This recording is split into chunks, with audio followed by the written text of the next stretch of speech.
السلام علیکم ورورانو خیر تاسو وخت شپې ورځې به خې تیریږي دا زموږ د کلي موسم دی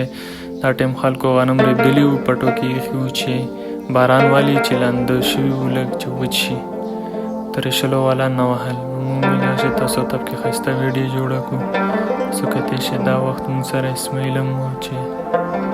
ما ته ویډیو جوړه کړم چې راشه تا ته به ویډیو جوړه کړو ورانو پلیز زموږ یوټیوب چینل وزټ وکړئ او پلیز سبسکرایب یې کړئ تاسو مونږ مخکې به وایي شئ